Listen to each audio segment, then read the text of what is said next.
Last part में हमने देखा था कि माइक थंडर सिटी आ गया था, जहाँ ग्रैंड एल्डर ने उसे बताया था कि सबसे पहले माइक को थंडर सिटी का कंपटीशन जीतकर थंडर सिटी के मास्टर का टाइटल हासिल करना होगा और फिर राजा के तौर पर थंडर सिटी को संभालना होगा। तो माइक कंपटीशन के लिए तो मान गया था, पर वो अभी भी खुद को राजा बनने के लायक नहीं समझ रहा था। इस तरफ माइक के पेरेंट्स माइक को अपने रिलेटेड सब कुछ बताने के लिए एक प्लान बनाते हैं और दूसरी तरफ रेड क्वीन रीबॉर्न हो गई थी, लेकिन वो अभी भी एक बच्ची थी। अब आगे तो इस पार्ट की शुरुआत में हम देखते हैं कि थंडर सिटी का ग्रैंड कंपटीशन स्टार्ट हो गया था, जिसको देखने के लिए बहुत से लोग आए थे जो अपने अपने पार्टिसिपेंट्स को सपोर्ट कर रहे थे। साथ ही जिस एरेना में ये कंपटीशन हो रहा था वहाँ बहुत सारी दुकानें भी थी। अब कंपटीशन स्टार्ट हो जाता है और दो जने आपस में फाइट करने लगते हैं। इस तरफ माइक उस एरेना को देखकर थोड़ा निराश था, साथ ही उसने अपने फेस को भी कवर कर रखा था क्योंकि वहीं पर उसके पेरेंट्स की मौत हुई थी। तभी वहाँ डेव आ जाता है और उसे मोरल सपोर्ट देने के लिए उसके कंधे पे हाथ रखता है। दूसरी तरफ हम उस सेनापति को देखते हैं जो माइक का अंकल भी था।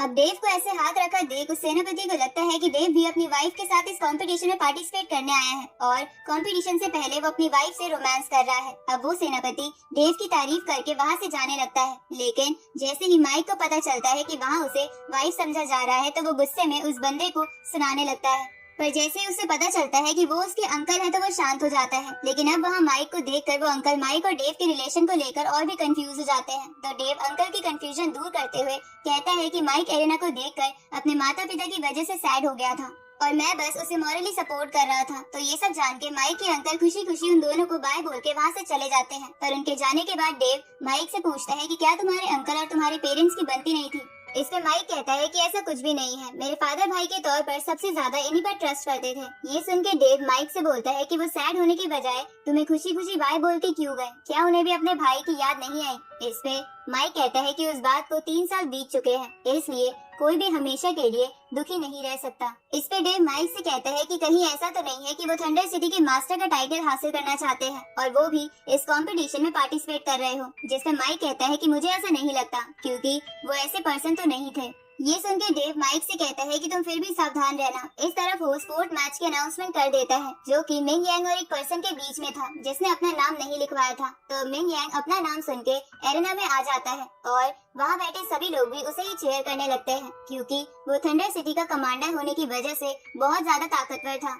इधर माइक डेव को बताता है कि इसे 9th लेवल पर पहुंचे हुए 10 साल से ज्यादा हो गए हैं। दूसरी तरफ वो बिना नाम वाला बंदा भी आ जाता है जिसने अपने फेस पर मास्क लगा रखा था। इधर मिंग यांग अपनी पावर दिखाता है जिसकी वजह से एरेना के ऊपर थंडर क्लाउड बन जाते हैं, जिसे देखकर माइक समझ जाता है कि मिंग यांग एलिमेंटल हार्ट को अच्छे से समझ चुका है।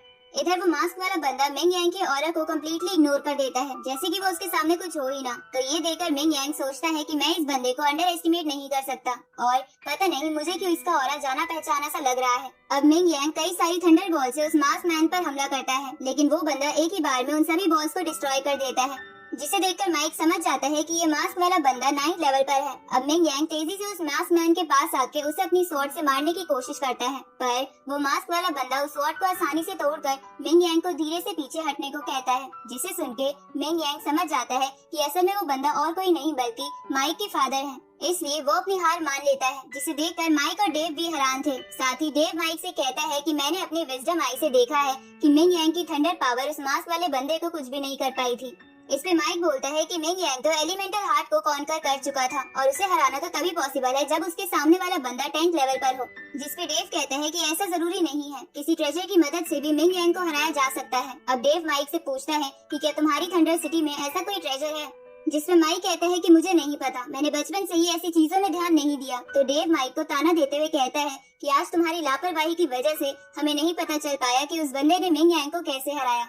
ये सुन के माइक भी डेव से कहता है कि तुम भी तो विजडम ऑफ ऑरेकल हो, तो तुम ही कुछ क्यों नहीं बता देते कि अगर मेरे और इस बंदे में लड़ाई होगी तो कौन जीतेगा। इस पे डेव कहता है कि अगर उस बंदे की पावर इतनी ही है तो तुम शायद पियरलेस बीट की वजह से जीत जाओगे, लेकिन अगर उसकी पावर उससे ज्यादा हुई तो कंपटीशन बहुत ज्यादा टफ हो जाएगा। ये सुन के माइक कहता है कि ये मास्क वाला बंदा बहुत ही एक्स्ट्रा ऑर्डिनरी था, मुझे पता लगाना होगा कि असल में ये है कौन। उसी वक्त होस्ट नेक्स्ट मैच की अनाउंसमेंट करता है जो कि जिन याओ और माइक के बीच में था, लेकिन होस्ट के माइक का नाम लेने से पहले ही जिन याओ एरेना में आ जाता है और सभी लड़कियां उसे चीयर करने लगती है क्योंकि वो फिजिकली बहुत हैंडसम था। इधर डेव माइक को चिढ़ाते हुए कहता है कि ये तो तुम्हारी तरह है जिसे लड़कियों की अटेंशन पसंद है, जिसमें माइक कहता है कि मैं अब सुधर गया हूँ और चीजें भी बदल गई हैं, क्योंकि 3 साल पहले थंडर सिटी में सभी लड़कियां मुझे ही पसंद करती थी। इस पे डेव माइक को एक मोटी लड़की की तरफ इशारा करते हुए कहते हैं कि लगता है अब भी तुम्हारे फैंस बचे हैं। इधर हम उस मोटी लड़की को देखते हैं जिसने माइक की हाफ नेक पेंटिंग अपने पास रखी हुई थी। तो ये सब देखकर माइक डेव को चुप रहने को बोलता है। अब माइक एरेना में आ जाता है, लेकिन अब भी उसने अपने आप को कवर कर रखा था। इधर जिन याओ अभी अपनी तारीफें करते जा रहा था, तो होस्ट उसे चुप कराते हुए कहता है कि आज जिन याओ के सामने थंडर सिटी का माइक है। तो माइक का नाम सुन के जिन याओ के साथ साथ सभी चौंक जाते हैं, क्योंकि जिन याओ को माइक ने पहले भी हराया हुआ था, जिसका बदला जिन याओ ने अभी तक नहीं लिया था और आज उसे वो बदला लेने का मौका मिल गया था। इसलिए वो होस्ट से कह के कंपटीशन स्टार्ट करवा देता है, जिसके बाद वो माइक को ध्यान से देखकर कहता है कि मुझे नहीं पता था कि तुम अभी सिर्फ 6 लेवल पर पहुंचे हो। असल में माइक ने अपने लेवल को छुपा रखा था। अब माइक वहाँ रखी किंग की सीट को देखकर इमोशनल हो जाता है और अपनी विंड की पावर एक्टिवेट करने लगता है, जिससे उस एरेना में खुशबूदार हवाएं चलने लगती है। साथ ही वो एरेना पूरा बादलों से कवर हो जाता है। तभी माइक अपने वाटर एलिमेंट से बारिश करवाता है, जिससे वह खुशबू और भी बढ़ जाती है। तभी जिन याओ माइक पर अटैक करने की कोशिश करता है, लेकिन वो विंड्स की वजह से अपने आप पीछे हो जाता है, जिसे देखकर उसे कुछ भी समझ नहीं आता। उसी वक्त माइक अपना लेवल शो करता है, जिसे देखकर जिन याओ चौंक जाता है कि माइक 9th लेवल पर है। अब माइक को 9th लेवल पर देखकर सभी लोग उसे ही चीयर करने लगते हैं। साथ ही जिन याओ भी डर के मारे नीचे गिर जाता है। तो माइक उसे अपना हाथ देते हुए खड़े होने को कहता है, जिसकी वजह से जिन याओ की बदले की भावना चली जाती है, क्योंकि पिछली बार माइक ने जिन याओ को हराने के बाद उसे खतरनाक अटैक से डराया था, लेकिन अब की बार वो उसे खड़ा कर रहा था, जिसे देखकर जिन याओ समझ जाता है कि माइक बदल गया है। इसलिए वो माइक को झुककर घर वापसी के लिए बधाई देता है और अपनी हार मान लेता है। तो ये देखकर वहाँ बैठे लोग जोर जोर से माइक का नाम चिल्लाने लगते हैं, जिसे सुन के माइक अपने मन में सोचता है कि मुझे अब थंडर सिटी को संभालना ही होगा। आगे माइक डेव को अपना पैलेस दिखाने के लिए ले आता है। इस तरफ उस पैलेस के एक कमरे में माइक की मॉम अपने हस्बैंड को डांट रही थी, क्योंकि जो उन्होंने प्लान बनाया था वो फेल होता दिख रहा था। पर माइक के डैड को अभी खुद पर यकीन था, लेकिन फिर भी माइक की मॉम उन्हें सुनाने लगती है। उसी वक्त उन्हें महसूस होता है कि वहाँ कोई आ रहा है, इसलिए वो अपने हस्बैंड के मुंह को हाथ से बंद कर देती है। इधर माइक को लगता है कि उसके डैड के रूम में कोई है, लेकिन उसे समझ नहीं आ रहा था कि बिना परमिशन के कोई अंदर कैसे जा सकता है। इसलिए वो डेव के साथ अंदर जाने लगता है। दूसरी तरफ माइक की मॉम गेट पे कान लगा के ये सब सुन रही थी, लेकिन उन्होंने अपना दूसरा हाथ अपने हस्बैंड के फेस पर रख रखा था, जिससे उन्हें सांस नहीं आ रही थी। उसी वक्त वहाँ ग्रैंड एल्डर आ जाते हैं और माइक को अंदर जाता देख रोकते हुए कहते हैं कि तुम पैलेस के अंदर नहीं जा सकते, क्योंकि लोग तुम्हारा फिर मजाक उड़ाते हुए कहेंगे कि तुम्हें बिना कुछ करे अपने पिता की पोजीशन मिल गई, इसलिए तुम्हें सबसे पहले अपने आप को प्रूव करना होगा। तो इस पे माइक मान जाता है। इसके बाद ग्रैंड एल्डर माइक और डेव को अपने घर ले जाने लगते हैं। दूसरी तरफ माइक के डैड की सांस लगभग बंदी हो गई थी, लेकिन तभी माइक की मॉम अपना हाथ हटा देती है, जिसकी वजह से उनको सांस आती है।